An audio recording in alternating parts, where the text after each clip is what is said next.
नमस्कार, आप देख रहे हैं देश न्यूज। मैं हूं आपके साथ सूरज पाठक। हमारे खास कार्यक्रम डिबेट में आप सभी का स्वागत है। डिबेट में आज हम बात करने वाले हैं कि कानून में फंसी कांग्रेस। दरअसल जिस कानून की हम बात कर रहे हैं वो कानून है जो 1985 में आया था, दल बदल कानून। और दल बदल कानून जब लागू हुआ तो आशा लगी कि दल बदल पर लगाम लगेगी। देश में कुछ हद तक दल बदल पर लगाम लगी, लेकिन मध्य प्रदेश में अब यह कानून बेमानी साबित हो रहा है। ऐसा इसलिए कहा जा रहा है कि मध्य प्रदेश में पिछले 33 साल में दल बदल के आरोप में एक भी विधायक की सदस्यता नहीं गई, जबकि इस दौरान आधा दर्जन विधायकों के खिलाफ दल बदल कानून के तहत याचिका लगाई गई थी, जो तथ्यों के अभाव में विधानसभा अध्यक्ष की ओर से खारिज कर दी गई। मध्य प्रदेश विधानसभा में आखिरी बार 10 सितंबर 1991 को बालाघाट के लांजी विधायक दिलीप भटेरे की दल बदल कानून के तहत सदस्यता गई थी। इससे पहले 5 अगस्त 1991 को जनता दल के 5 विधायक मंगल पराग, संतोष अग्रवाल, लक्ष्मण सतपथी, अरुण मिश्रा और शिव कुमार सिंह की सदस्यता गई थी। अध्यक्ष ब्रजमोहन मिश्रा ने 26 दिन के अंदर याचिका का निराकरण कर दिया था। आपको बता दें कि दल बदल पहले गोवा, मणिपुर, झारखंड जैसे छोटे राज्यों में हो रहा था, लेकिन अब बड़े राज्यों में हो रहा है। मतलब क्या दल बदल के कारण चुनाव खत्म हो रहा है? जनता किसी पार्टी को चुनती है, फिर उस पार्टी के लोगों को दूसरी पार्टी अपना रसूख दिखाकर, पैसे के बूते पर या सत्ता का लालच दिखाकर या सत्ता का गलत इस्तेमाल करके अपनी तरफ आकर्षित कर लेती है, और वो लोग उस पार्टी से हटकर, उस पार्टी से टूटकर दूसरी पार्टी में चले जाते हैं। क्या ये जनादेश का खिलवाड़ है? दरअसल हम जिस संदर्भ में बात कर रहे हैं कि लोकसभा चुनाव में अभी दल बदल की जो स्थिति देखी गई, क्योंकि कांग्रेस के 3 विधायकों ने भारतीय जनता पार्टी की तथाकथित तौर पर सदस्यता ले ली है, क्योंकि इनमें से एक विधायक ने इस्तीफा दे दिया है, जबकि 2 विधायकों के इस्तीफे के लिए अनुकूल समय का इंतजार है। पूर्व मंत्री कांग्रेस के विधायक रामनिवास रावत के एक ताजा बयान ने कुछ अटकलों को हवा दी है कि इस्तीफा दिए बिना भी उनका कार्यकाल पूरा निकल जाएगा, क्योंकि मध्य प्रदेश में पिछले 33 साल से दल बदल के आरोप में एक भी विधायक की सदस्यता नहीं गई है। और आपको बताना चाहेंगे कि घोषित रूप से यदि देखा जाए, उनकी गतिविधियां भारतीय जनता पार्टी के पक्ष में हैं। भारतीय जनता पार्टी के घोषित प्रत्याशी के समर्थन में वो नजर आए हैं, लेकिन कांग्रेस की प्राथमिक सदस्यता से अभी उन्होंने इस्तीफा नहीं दिया है। यदि कांग्रेस से वो इस्तीफा दे देते हैं तो उनकी विधायकी को खारिज करने के लिए हो सकता है कांग्रेस याचिका दायर करे, लेकिन यदि कांग्रेस अनुशासनहीनता का आरोप लगाते हुए उनको पार्टी की सदस्यता से निष्कासित कर दे तो फिर उनकी विधायकी नहीं जाएगी। 2 विधायकों ने इस्तीफा नहीं दिया, एक विधायक इस्तीफा दे चुके हैं, और ऐसी स्थिति में अब चूंकि बात करें निर्मला सप्रे, उन्होंने भी इस्तीफा नहीं दिया है, और कांग्रेस ने भी दल बदल कानून के तहत अभी याचिका नहीं लगाई, क्योंकि दल बदल कानून के तहत याचिका यदि उनको लगानी है तो उन्हें बहुत सारे साक्ष्य देने पड़ेंगे। जिस नए दल में वो गए हैं उसकी सदस्यता की रसीद उन्हें दिखानी पड़ेगी, 10 लोगों का शपथ पत्र वहां शामिल करना पड़ेगा, और बहुत सारे साक्ष्य कांग्रेस को वहां शामिल करने पड़ेंगे, प्रस्तुत करने पड़ेंगे अध्यक्ष के सामने। और नियम अनुसार विधानसभा अध्यक्ष को 3 महीने के अंदर इस याचिका का निराकरण करना होगा।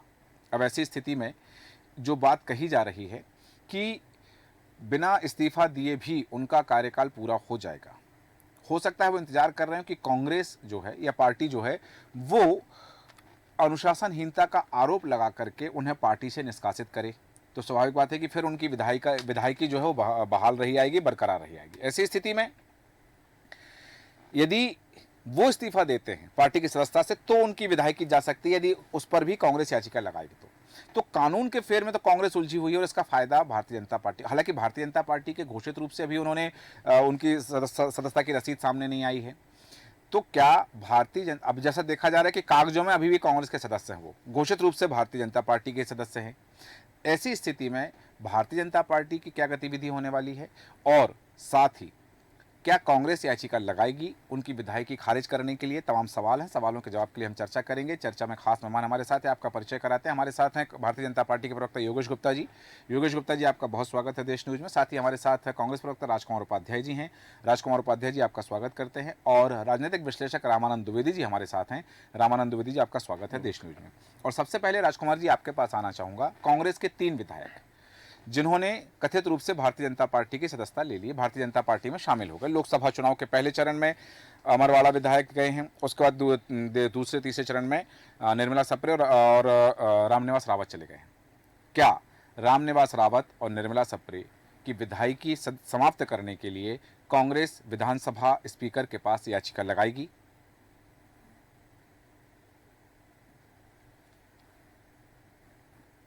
संपन्न हुआ है। जी। तो कांग्रेस संगठन और कांग्रेस के नेता हम्म। अभी देश के जो बाकी बचे हिस्से हैं हम्म। उसमें बिल्कुल पूरी तरीके से ध्यान देने में लगे हुए हैं जी। कि पहले हम अपने 7 चरणों का जो कांग्रेस का चुनाव है हम्म। उसमें हम लोग बहुत तरीके से अपनी प्रक्रिया विधिवत कर सकें, हम्म। संगठन का कार्य और कांग्रेस पार्टी की रीति नीति के अनुसार जी। प्रचार प्रसार और वहाँ जो प्रत्याशी हमारे चुनाव लड़ रहे हैं उनके पक्ष में हम ज्यादा से ज्यादा अपना साथ और अपनी उपस्थिति दर्ज करा सकते नहीं, हैं। चूंकि मध्य प्रदेश में तो तो ये मध्य अभी प्रदेश में हमारे 29 लिए सीटों पर दूसरा चुनाव हो टारगेट चुके है। हैं। मेरा आशय इस मेरा प्रश्न इस आशय में है कि मध्य प्रदेश के 29 सीटों पर चुनाव हो चुके हैं और हम बात कर रहे हैं मध्य प्रदेश के परिदृश्य में। राजकुमार जी। लेकिन अभी यहाँ के भी नेता जो है, हाँ। जो जिम्मेदार पदाधिकारी है, जी। वो निश्चित रूप से आसपास के प्रदेशों में उनकी जिम्मेदारी तय हो रही है। तो वो अगले चरणों में क्रमशः लगातार उन क्षेत्रों में पहुंचेंगे, निर्वाचित क्षेत्रों में। इसके बाद निश्चित रूप से प्रदेश कांग्रेस अध्यक्ष जीतू पटवारी की हमारी लीगल टीम और नेता प्रतिपक्ष उमंग सिंघार जी, कांग्रेस के वरिष्ठ नेतागण, ये सब जब हमारी एक समिति बैठेगी तो आगे की एक चर्चा करेंगे। नहीं, यहाँ सबसे बड़ा सवाल ये है कि अभी उन्होंने कांग्रेस की प्राथमिक सदस्यता से इस्तीफा नहीं दिया है, तो वो कागजों में कांग्रेस के सदस्य हैं, लेकिन यदि वो इस्तीफा नहीं देते हैं तो स्वाभाविक बात है कि फिर उनकी विधायकी नहीं जाएगी। देखिए, उनके बार बार लोगो हटाना उनका, उसके बाद उनका बार बार बयान बदलना, तो हो सकता है भारतीय जनता पार्टी में कुछ दिन जाने के बाद ही ऊब महसूस होने लगी है। अच्छा। या सम्मान नहीं मिल रहा हो, तो ये भी हो सकता है। ठीक है। तो अभी कांग्रेस के नेतागण इस प्रक्रिया को देख रहे हैं। ठीक है। और निश्चित रूप से हमारी लीगल टीम जो निर्णय करेगी जी, वो और प्रदेश कांग्रेस अध्यक्ष नेता प्रतिपक्ष, उसके बाद कांग्रेस संगठन आगे की प्रक्रिया में। ठीक है, वापस आता हूँ आपके पास वापस आता हूँ। योगेश गुप्ता जी, आपसे जानना चाहता हूँ कि चूंकि रामनिवास रावत ने कांग्रेस की प्राथमिक सदस्यता से अभी इस्तीफा नहीं दिया है, कांग्रेस की टिकट पर चुनाव लड़ी निर्मला सप्रे भारतीय जनता पार्टी में शामिल हो चुकी हैं कथित रूप से। ऐसी स्थिति में जब विधानसभा का सत्र लगेगा, सत्र आहूत होगा, और तब तक यदि कांग्रेस उन्हें अनुशासनहीनता का आरोप लगा करके पार्टी से निष्कासित नहीं करती है, तब क्या वो भारतीय जनता पार्टी के विधायक के रूप में सदन में उपस्थित होंगे या फिर कांग्रेस के विधायक के रूप में ही उपस्थित होंगे? और ऐसी स्थिति में भारतीय जनता पार्टी की गतिविधियों में यदि वो शामिल होंगे तो किस रूप में? देखिए सूरज जी, हमारे भारतीय संविधान की कुछ विशेषताएं जी, और उन विशेषताओं में एक विशेषता यह है कि हमारा भारत का जो संविधान है वो थोड़ा लचीला भी है। जी। तो ये विशेषता के साथ साथ कुछ जटिलताएं भी उत्पन्न होती हैं। जी। तो सन 1985 में जो दल बदल अधिनियम पारित हुआ था जी, और उसके बाद जो 52वां संशोधन संविधान में किया गया था दल बदल कानून के अंतर्गत जी, तो उसमें कम से कम 3 महीने, 6 महीने और अधिकतम 3 साल तक का समय लगता है जी, निर्णय लेने में। हाँ। अगर प्रमाण प्रस्तुत कर दिए जाते हैं तो तुरंत दान महाकल्याण हो जाता है जी, या आपकी स्वयं मनोस्थिति दृढ़ हो, जैसे कि अमरवाड़ा विधायक जी, दीपक शाह जी की थी जी, उन्होंने तुरंत इस्तीफा दे दिया। हाँ। या फिर कांग्रेस पार्टी जिस दल का वो नेता है उस दल के नेतागण उनके खिलाफ अनुशासनात्मक नोटिस देकर जी, जवाब मांगे कि आपने जो कृत्य किया है वो पार्टी की संविधान की नीतियों के खिलाफ है जी, और उसका जो जवाब आए उसके ऊपर जो अनुशासन समिति निर्णय लेगी जी, और तत्पश्चात वो विधानसभा अध्यक्ष के सामने और वहां अगर उसको संतोष नहीं होता है तो न्यायालय में जा सकती है। जी। तो ये तो तमाम कानूनी पहलू मैंने आपके समक्ष आपके माध्यम से दर्शकों तक रखे हैं जी। लेकिन दरअसल मैं ये मानता हूं, मेरा जो प्रश्न है गुप्ता जी कि यदि ऐसी स्थिति में उनको अनुशासनहीनता का नोटिस नहीं दिया जाता है, अनुशासनहीनता का आरोप लगा के पार्टी की प्राथमिक सदस्यता से निष्कासित नहीं किया जाता है, तो विधायक तो वो रहेंगे। यदि निष्कासित कर भी दिया जाता है तब भी विधायकी उनकी नहीं जाएगी। लेकिन ऐसी स्थिति में यदि उनको नोटिस नहीं दिया जाता है और कागजों में वो कांग्रेस के सदस्य रहते हैं, तो क्या वो भारतीय जनता पार्टी की गतिविधियों में, बैठकों में शामिल होंगे? मैं उसी बात पर आ रहा था। जी तो आपके इस प्रश्न के उत्तर में एक उदाहरण देना चाहूंगा जी। कि 18 से 23 के कार्यकाल में हम्म। खरगोन विधायक सचिन बिरला जी, हाँ ये प्रत्यक्ष प्रमाण है। जी बिल्कुल। ना तो उनकी विधायकी गई, हाँ ना उनका कांग्रेस से निष्कासन हुआ, हाँ और वो विधायक विधानसभा में बराबर विधायक की हैसियत से बैठते रहे। उन्होंने हाँ अपनी भागीदारी सुनिश्चित की। जी तो ये आपके प्रश्न का जवाब मैं समझता हूँ मिल गया जी होगा। बिल्कुल, आपने सही कहा कि हाँ, ये चीज़ें हो सकती हैं कि वो विधायकी भी उनकी नहीं गई है, और ये प्रमाण इसको पुनरावृत्ति हो सकती है। रामनिवास रावत के प्रकरण में भी उसकी पुनरावृत्ति हो सकती है। वापस आता हूँ आपके पास में, रामानंद द्विवेदी जी, मैं आपके पास आना चाहूँगा। क्या ये जो बयान दिया है, जिस तरह का बयान उनका सामने आया है रामनिवास रावत का, कि उन्होंने कहा कि बिना इस्तीफा दिए भी कार्यकाल पूरा कर सकेंगे, तो आपको लगता है कि वो कुशल राजनेता शामिल हुए हैं? कि एक तरफ कांग्रेस के निष्कासित भी नहीं है, कांग्रेस से इस्तीफा नहीं दिया है, भारतीय जनता पार्टी के नेता भी हो गए हैं, और कांग्रेस के प्रत्याशी का प्रचार भी नहीं किया है, बल्कि समर्थन में रहे हैं बीजेपी के प्रत्याशी के। जी सूरज जी, इनका रामनिवास रावत जी का जो बयान है, हाँ तो निश्चित तौर पे यदि वो पार्टी की सदस्यता ले लिए तो पहली चीज तो कांग्रेस को इनसे इस्तीफा ले लेना चाहिए या इनको निष्कासित कर देना चाहिए, क्योंकि ये पार्टी का एक कोड ऑफ कंडक्ट होता है जी कि इसमें अनुशासन में रह के कोई भी नेता काम करे। जी। अब ये अनुशासन तोड़े हैं तो कांग्रेस को इसमें एक्शन लेना चाहिए। ठीक है। यदि नहीं ले रही एक्शन, हाँ तो इसका सीधा सीधा मतलब ये है कि हो सकता है कि चुनाव के बाद उन्हें मनाए पथाए जो भी करे, जी एक बार मौका दे सकती है। और जब अगला सत्र होगा उसके पहले स्पीकर को ये पावर है कि या तो उनसे पहले इस्तीफा ले ले, या उनका स्पीकर का ही टोटल पावर है कि वो आगे की क्या इनके ऊपर कार्रवाई कर सकता है। जी। तो रामनिवास रावत यदि इस तरीके से कदम उठाए हैं तो निश्चित तौर पे कांग्रेस को इनके खिलाफ अनुशासनात्मक कार्रवाई करना चाहिए। ठीक है, बिल्कुल। रामनिवास रावत ने इस तरह का जो कदम उठाया उसके विरुद्ध में यदि कांग्रेस को पार्टी के अनुशासन समिति को कार्रवाई करना चाहिए। लेकिन राजकुमार उपाध्याय जी, मेरा एक प्रश्न है कि क्या रामनिवास रावत ने, चूंकि भी प्राथमिक की सदस्यता से इस्तीफा नहीं दिया है, पार्टी ने निष्कासित नहीं किया, और क्या उनके लिए पार्टी के दरवाजे खुले हुए हैं यदि वो वापस आएंगे तो? ये सारी चीजें सूरज जी हमारे यहाँ कांग्रेस संगठन के अध्यक्ष, नेता प्रतिपक्ष और अनुशासन समिति, हाँ और हमारे जो प्रदेश प्रभारी है, ये सब लोगों की जो कमेटी है, इसमें ही चर्चा करके ये सब चीजों पर बात हो। परंतु अभी चुनावी प्रक्रिया, लोकसभा चुनावों की लगातार सतत जारी है, तो मुझे लगता है अभी इस संदर्भ में ज्यादा कोई अभी चर्चा करना मेरा दरअसल क्या है राजकुमार उपाध्याय जी, कि ये जो घटनाक्रम हुआ है लोकसभा चुनाव के अंतर्गत ही हुआ है, और लोकसभा चुनाव के अंतर्गत इससे कांग्रेस को क्या, चलिए ये बताइए कि क्या यदि रामनिवास रावत लोकसभा चुनाव के बीच में और तीसरे चरण के मतदान के दौरान यदि भारतीय जनता पार्टी की सदस्यता ले लेते हैं, चले गए हैं वहां पर, उनके नेताओं के सामने उन्होंने सदस्यता ले ली है और भारतीय जनता पार्टी के प्रत्याशी का प्रचार किया, तो कांग्रेस को नुकसान नहीं हुआ क्या?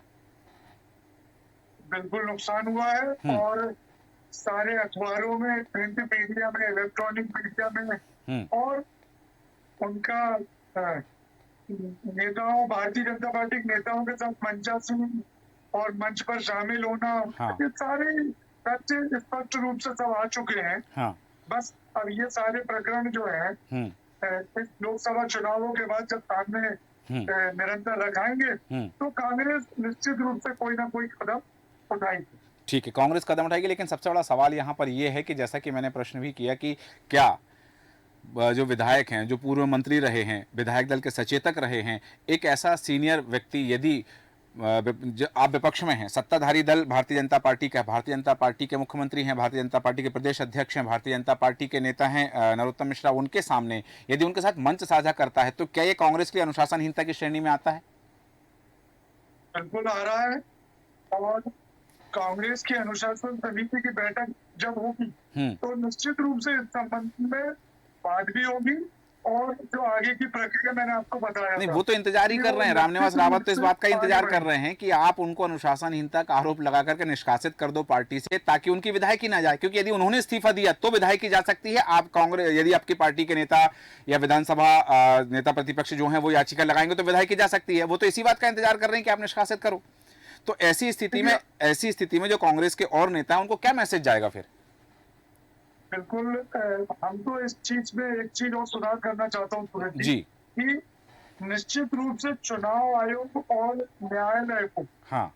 इन संबंधों में जब याचिकाएं लगती है तब बहुत गंभीरता से, चूंकि ये देश की लोकतंत्र प्रजातंत्र की बात है। नहीं, याचिका तो जब याचिका विधानसभा अध्यक्ष के पास मतदाताओं के लगेगी, मत की- विधानसभा अध्यक्ष के पास लगेगी जी, याचिका, तो आप लगाएंगे, आप नेता प्रतिपक्ष आपके बिल्कुल लगाएंगे। बिल्कुल जी। इस पर बिल्कुल स्पष्ट होना चाहिए। हम्म। और बाकी स्वेच्छा से जो जिस दल में जा रहा है और जिस दल को छोड़ रहा है, उन्हें नैतिकता के आधार पर स्वयं इस्तीफा दे देना चाहिए, इसलिए कि चूंकि जनता के चुने हुए जनमत का उन्होंने अपमान कर चुके हैं। और जब वो लेकिन उन्हें भय है कि जब वो जनता के सामने दबल से जाएंगे तो निश्चित रूप से जनता उनके पक्ष में परिणाम दे या नहीं दे, ये भय हमेशा उन नेताओं को, दल बदलने वालों को बना रहता है। ठीक है, आपने कहा कि ये जनादेश का अपमान है, ये तमाम चीज़ें, क्योंकि जब कुछ नेता कांग्रेस की सदस्यता ली थी कुछ नेताओं ने, तब जनादेश का अपमान नहीं हुआ था। जब दीपक जोशी आपके यहाँ आए, भले उस समय वो विधायक थे नहीं थे या मंत्री थे नहीं थे, अलग, वो अलहदा विषय है, तो उस समय जनादेश का अपमान नहीं था कि दूसरी पार्टी के नेता तोड़ करके कांग्रेस की सदस्यता ले रहे हैं? देखिए सूरज जी, अभी तक आप बताइए कि हमारे यहाँ कौन विधायक आया? मैं तो नेताओं की बात कर रहा हूँ। जनप्रतिनिधि बिल्कुल नहीं आया, लेकिन भारतीय जनता पार्टी ने महापौर, जिला पंचायत, पंच, सरपंच से लेके विधायकों तक को उन्होंने शामिल कराया। ठीक है। जो दूसरे दलों से चुने हुए, और उन्होंने विधिवत एक न्यू ज्वाइनिंग टोली के नाम से गठन करके इस प्रकार की प्रक्रिया को अंजाम दिया। तो ये जनता भी देख रही है और इसका परिणाम आप तो ये जो न्यू ज्वाइनिंग टोली है, जो न्यू ज्वाइनिंग टोली, ये गलत है क्या? ये भारतीय जनता पार्टी के नेता सोचे, हमने इसमें कोई हस्तक्षेप नहीं, लेकिन इस प्रकार की जो लोकतंत्र में ये प्रक्रिया हुई है जी, इसको लेके निश्चित रूप से लोकतंत्र में इस चीज को लेके और जनता के बीच में हर चीज का एक अलग मैसेज जा रहा है, एक वातावरण बन रहा है, और उसका निश्चित रूप से अच्छा परिणाम आगे भविष्य में नहीं होगा। ठीक है योगेश गुप्ता जी, जैसा कि राजकुमार उपाध्याय जी कह रहे हैं कि इसका अच्छा परिणाम नहीं होगा, जनता के बीच में मैसेज अच्छा नहीं जा रहा है, और हालांकि उन्होंने ये आप पर छोड़ दिया है कि न्यू ज्वाइनिंग टोली सही है या गलत है, ये भारतीय जनता पार्टी के नेता जाना, लेकिन तब भी ये यहाँ बात आई कि जो विधायक थे जिन्हें जनता ने चुना वो आपके दल में आ गए, एक ने इस्तीफा दे दिया, दो ने इस्तीफा नहीं दिया, तो ये जनादेश का अपमान है। यदि ये चीज़ है, उन्होंने लोकतंत्र की बात कही कि हाँ ये लोकतंत्र के लिए चीज़ें ठीक नहीं है, भारतीय जनता पार्टी के दृष्टिकोण क्या है कि ये चीज़ें लोकतंत्र के लिए ठीक है या नहीं है? देखिए सूरज जी, लोकतंत्र में जनता जनार्दन होती है और जनता का निर्णय सर्वोपरि होता है। इसी प्रकार एक लोकतांत्रिक प्रक्रिया के अंतर्गत जी मार्च 2020 में कमलनाथ जी की सरकार गिरी जी, 28 विधायक कांग्रेस के गए थे जी, इस्तीफा दिया, चुनावी समर में उतरे पुनः, और पुनः उन्हें जनता का आशीर्वाद दिया। तो कहने का तात्पर्य है कि जनता के बीच में अगर जनप्रतिनिधियों की और साथ में राजनीतिक दल की लोकप्रियता बनी हुई है और वो उस राजनीतिक दल के माध्यम से निरंतर उनका उन्नयन हो रहा है, तो निश्चित रूप से ये सब एक लोकतांत्रिक प्रक्रिया का ही हिस्सा है। ठीक है। और उसको रोकने के लिए जी 1985 में दल बदल अधिनियम पारित हुआ, फिर उसमें 52वां संशोधन भी हुआ। तत्पश्चात ये प्रक्रिया थोड़ी सी सरल हुई है, लेकिन गेंद चूंकि कांग्रेस के पाले में है। ये वही कांग्रेस पार्टी है जो 3 साल तक सचिन बिरला जी के मामले में कोई निर्णय नहीं ले पाई थी, ना तो याचिका लगाई, ना निष्कासन किया, ना अनुशासनहीनता का नोटिस दिया। तो ये तीनों दायित्व जो किसी राजनीतिक दल के प्राथमिक में बनते हैं, हाँ, उसका निर्वहन तो ये स्वयं नहीं कर रहे हैं। तो राजनीतिक जी, दल बदल को प्रोत्साहन दे कौन रहा है? मतलब कांग्रेस ही दल बदल को प्रोत्साहन दे रही है। देखिए, मैं ऐसा मानता हूं सूरज जी, जी उपाध्याय जी, आ रहा हूं आपके पास। अभी राजकुमार जी ने हवाला दिया कि चुनाव के हाँ, 3 चरण बचे हैं, हाँ, 4 जून तक का समय है। जी। ठीक है, ये समय थोड़ा व्यस्तता में है, मैं मानता हूं। जी, लेकिन चूंकि सचिन बिरला का उदाहरण सामने है। और इसके अलावा भी मैं 2 उदाहरण और दूंगा। जी, कमलनाथ जी की सरकार में हाँ, भारतीय जनता पार्टी की तरफ से नारायण त्रिपाठी जी जी, और शरद कोल जी हाँ, खुले तौर पर कमलनाथ जी का समर्थन कर रहे थे विधानसभा में। हाँ, क्या उनकी विधायकी गई? नहीं गई। उन्होंने अपना कार्यकाल पूरा किया ना। हाँ, पूरा किया। तो ये कुछ नया नहीं है। हाँ, जो हमारा संविधान लचीला है ना, जी, उस लचीलेपन का हाँ, फायदा और नुकसान दोनों ही है। बिल्कुल, देखने का नजरिया अपना अपना है। बिल्कुल, अपने अपने नजरिए से जिस दृष्टिकोण से देखा जाए तो वैसा उसमें फायदा भी नजर आता है और नुकसान भी नजर आता है। राजकुमार उपाध्याय जी, आप कुछ कहना चाह रहे थे, अपनी बात रखें, फिर द्विवेदी जी आपके पास आ रहा हूँ। जी, मैं यही कहना चाहता हूँ कि जी, जनता का जनादेश का अपमान होता है। एक तो हमारे यहाँ कानून संविधान को, चाहे विधायी का संविधान हो, उसमें निश्चित रूप से कोई भी दल का हो, उस पर कठोरता से कार्रवाई करना चाहिए। हाँ, दूसरा, जब दूसरी चुनावी याचिकाएं जब लगती है तो निश्चित रूप से इन याचिकाओं पर भी न्यायालयों को और हमारे जो विधायकी या विधानसभा या लोकसभा में जिन चीजों की प्रक्रिया अपनाते हैं, उनमें भी बहुत त्वरित निर्णय होना चाहिए। लेकिन मेरी अपेक्षा है। उपाध्याय जी, अच्छी बात है, अपेक्षा है। जी, आ रहा हूँ गुप्ता जी आपके पास।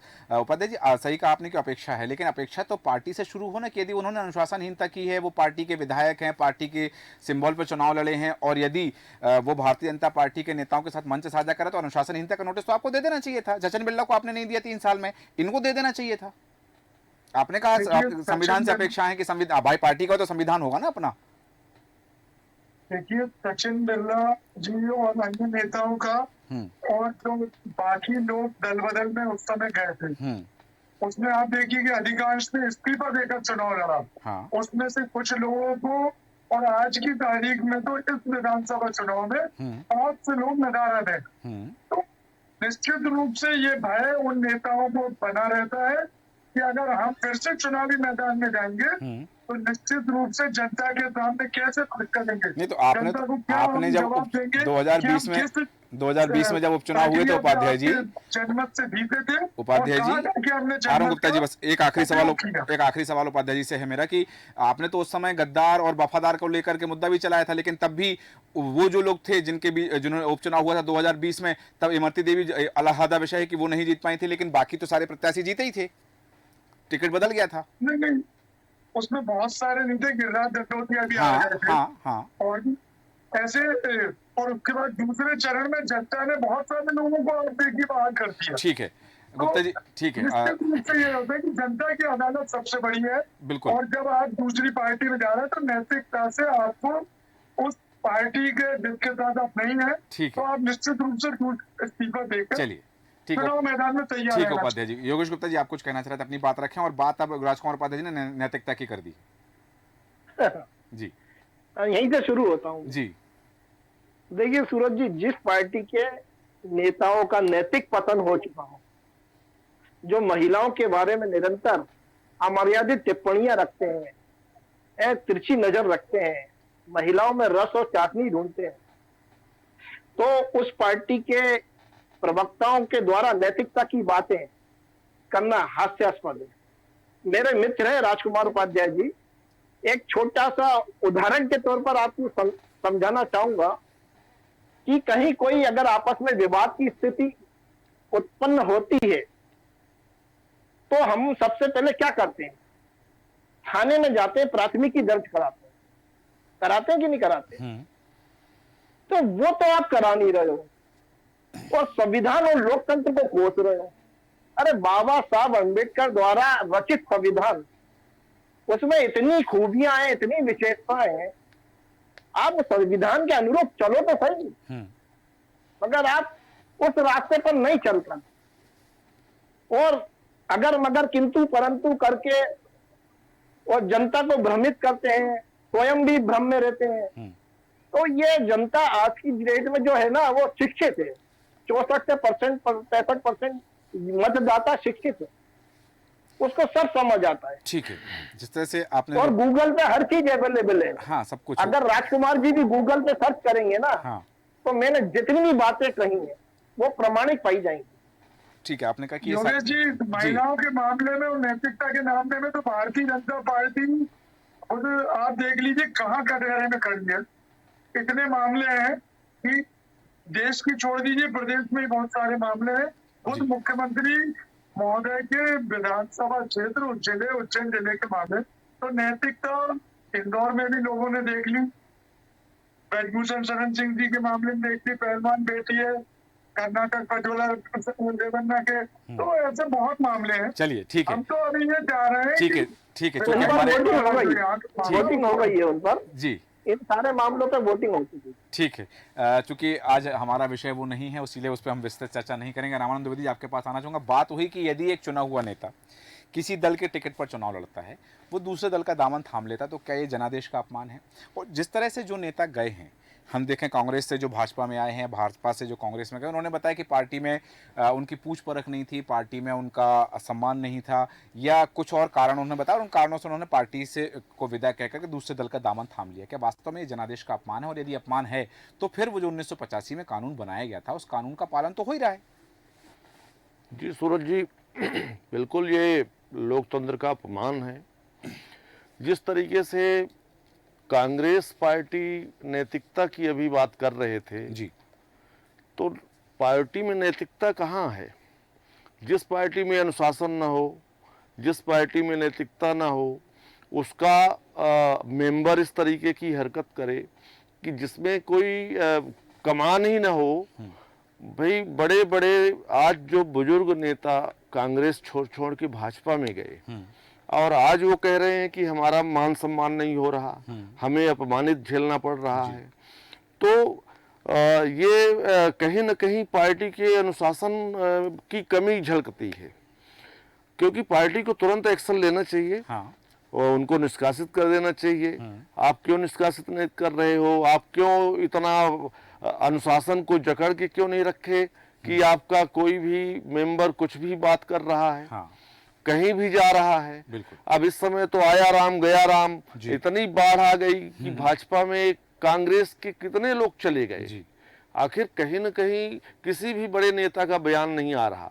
वो बोल रहे हैं कि हमारे यहाँ से कचरा साफ हो रहा, तो अभी तक उनको आप कचरा समझ रखे थे। हाँ, तो पहले इसमें कार्रवाई करना चाहिए था। हाँ, दूसरी बात, भाजपा आज उनका एक संगठन, मजबूत संगठन है।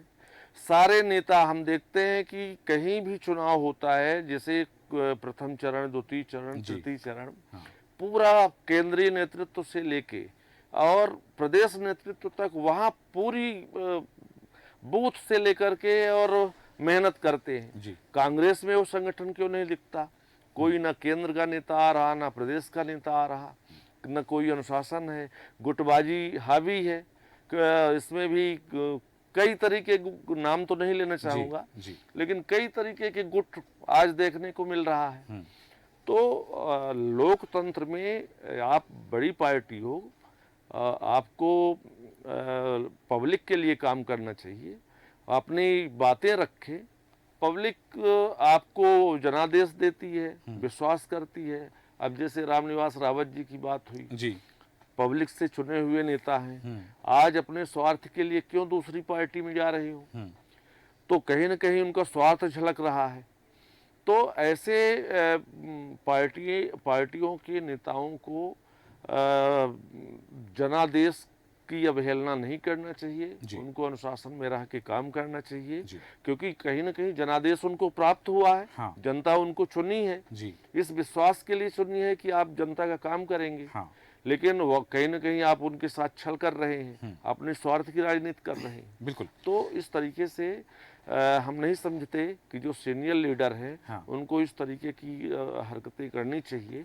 बाकी लोकतंत्र है, सब स्वतंत्र है। जी बिल्कुल। तो हालांकि- इसमें पार्टी की हर पार्टी में एक अनुशासन समिति बनी हुई है। हाँ। उसको एक्टिव होना चाहिए और जहां जैसे लीगल नोटिस देना है, कार्रवाई करना है, उनको करना चाहिए। सही कहा आपने कि लोकतंत्र है, स्वतंत्र सभी हैं, लेकिन जनादेश का सम्मान, जनादेश की अवहेलना भी कहीं ना कहीं लोकतंत्र के अपमान की बात आ जाती है। और यहाँ बात हुई कि जिस तरह से दल बदल कानून को लेकर के, क्योंकि कांग्रेस अब कानून में फंसी हुई है। कांग्रेस के पास यदि बात वही है कि एक तरफ कुआं है एक तरफ खाई है। यदि कांग्रेस रामनिवास रावत को नोटिस देती है, अनुशासनहीनता का प्रकरण बना करके उन्हें पार्टी से निष्कासित करती है, तो उनकी विधायकी बरकरार रहेगी। और यदि वो इस्तीफा नहीं देते हैं तो भी उनकी विधायकी बरकरार रहेगी। कांग्रेस क्या चाहती है, कांग्रेस का अब चूंकि कानून में उलझी हुई है, कैसे स्थिति इससे स्पष्ट हो पाएगी। हालांकि बिंदु और हैं जिन पर हम चर्चा कर सकते हैं, पर समय हमें अनुमति नहीं देता। चर्चा को विराम देंगे। योगेश गुप्ता जी, राजकुमार उपाध्याय जी, रामानंद द्विवेदी जी, आप सभी का धन्यवाद चर्चा में शामिल होने के लिए। बात आ रही है कि कांग्रेस जिस तरह से फंसी हुई है, क्योंकि मध्य प्रदेश में कानून को लेकर के, दल बदल कानून को लेकर के जिस तरह की बात हो रही कि यदि एक विधायक दूसरी पार्टी ज्वाइन कर लेता है तो उसकी सदस्यता चली जाएगी, विधायकी चली जाएगी। लेकिन यहाँ एक 3 विधायक लोकसभा चुनाव के दौरान कांग्रेस के विधायक पार्टी छोड़ करके बीजेपी में आ जाते हैं, कथित रूप से, तथा कथित रूप से कि वो सदस्यता ले लेते हैं, लेकिन सदस्यता के कोई प्रमाण अभी नहीं है। क्योंकि यदि प्रमाण नहीं होगा तो फिर उनकी पार्टी, जिस पार्टी में वो रहे, वो याचिका कैसे लगाएगी। क्योंकि सबसे बड़ी बात है कि ये सियासत है, ये राजनीति है। यहाँ अपने लाभ के लिए हर तरह की चाल चली जा सकती है। और ये कहा जा सकता है कि कुशल राजनेता साबित हो रहे हैं रामनिवास रावत, क्योंकि पार्टी की सदस्यता से इस्तीफा नहीं देंगे तो विधायकी नहीं जाएगी, पार्टी निष्कासित करेगी तो विधायकी नहीं जाएगी। ऐसी स्थिति में अब निर्मला सप्रे और रामनिवास रावत क्या पूरे कार्यकाल तक विधायक बने रहेंगे या फिर उनकी पार्टी उन पर किसी तरह की कोई कार्रवाई करेगी, ये देखना दिलचस्प होगा। हमारे आज के खास कार्यक्रम में इतना ही। बने रहें देश न्यूज के साथ। नमस्कार।